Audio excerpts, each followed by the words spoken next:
Hello world, and welcome to Bipey Fox. Thoughts of a Suicidal Thinker, Mark II.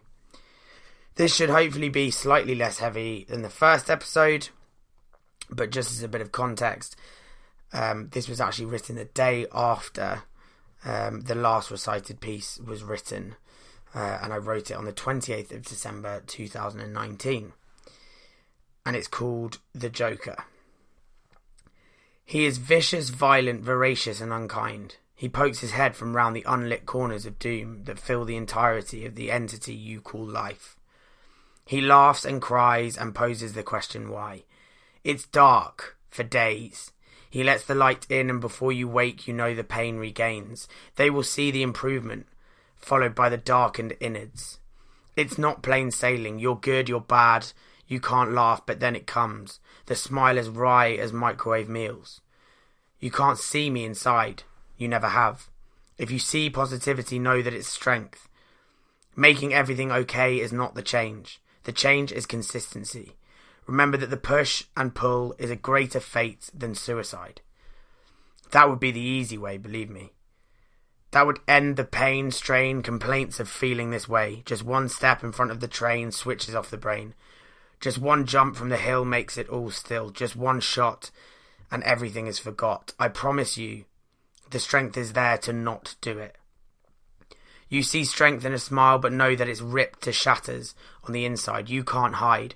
You can't fly away. You can't just feel better. If I could, I would. The strength comes in fighting it. That black, filthy beast is strong, long and powerful.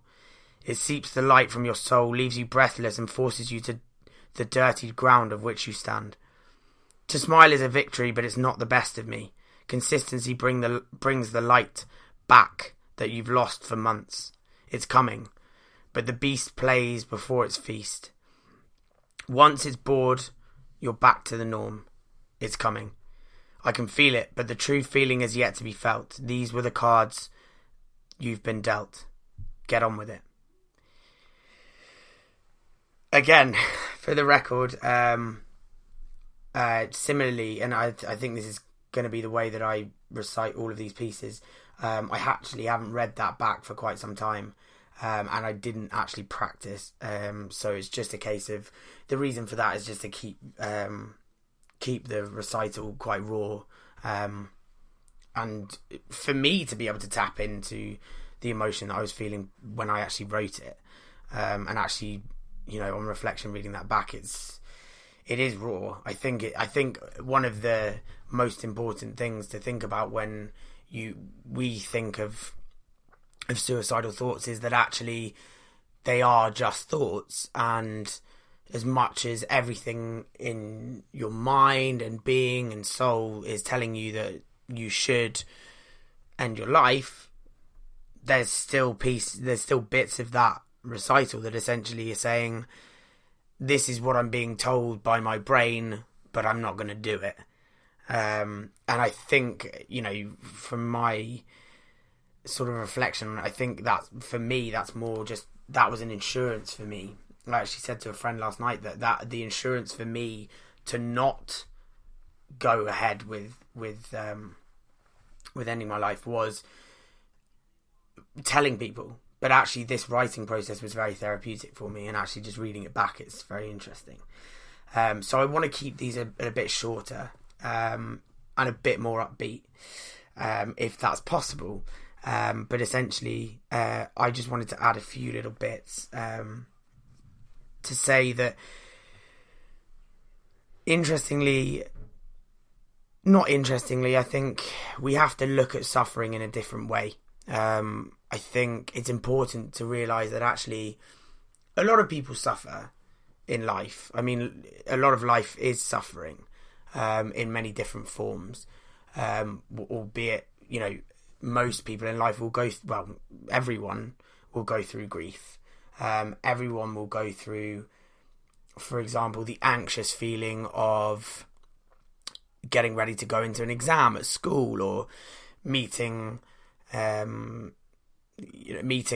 girl or a guy for the first time on a first date. You know, you can feel anxious about that. We've all had feelings of anxiousness. We've all had feelings of sadness through grief. I think that's probably two of the biggest things that everyone can relate to. But I think it's important to remember that actually something that I'm having to remind myself a lot at the moment is that actually you and I and everyone in this world cannot walk in anyone else's shoes. I think it's a really, really important point. No matter what happens in life, you and I will never be able to walk in someone else's shoes, and I think that's very important. I have bipolar 1. I know off the top of my head, or let's just say I know a few other people who have bipolar 1. And the things that we have in common are the relatable symptoms, if you will. So let's say, because this is an episode about suicidal thoughts, I can share an experience with someone that I was in hospital with, for example. He was a man with a family. I think he had 3 kids and a wife, happily married. We could bond on the basis that we both had bipolar. We both experienced episodes of mania and depression. We've both had symptoms of suicidal thoughts. But firstly, I'm not a father and he is. Secondly, I don't have a wife and didn't have a wife at the time. So again, can't relate in that way. And also he was slightly older than me. So I can't relate to the fact that he's been suffering with symptoms for longer than I have. That's just the bare bones of it. That's his context, essentially. But the important thing to remember with this is that actually context really doesn't matter in a sense, because I would like a wife one day, I would like kids one day, and I would like more responsibilities. But the point and the fact of the matter is that I can never walk in his shoes because I don't see this world through his eyes, and I never will. Even if we were completely similar in character and I was married and I did have kids and I did have a job and I was the same age as him and I had the same disorder as him, I can never know what it's like to look through his eyes and feel what he feels. And I think that's another important point that was pushed home to me last night. Excuse the pun. It's a shame that it didn't come home. But it was, there was a very important point that was pushed home to me last night from a friend who essentially said that you can't tell someone else how they feel. And I think that's so important.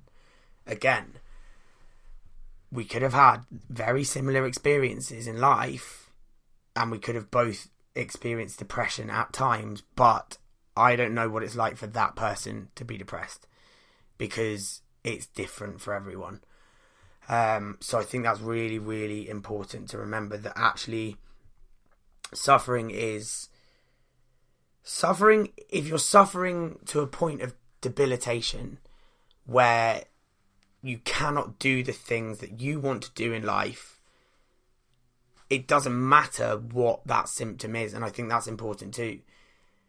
If I or someone I knew had a paper cut that stopped them from communicating with people, stopped them from sleeping, stopped them from being able to work, stopped them from functioning normally, why is it that a paper cut in that sense, and I'm only talking metaphorically, but why is it that the suffering that that person feels is more or less important than, for example, why is it more or less important than something like bipolar depression or schizophrenia or anorexia or anything like that have a lot more chronic symptoms? If it's literally ruining someone's life, then they're suffering that much, then we have to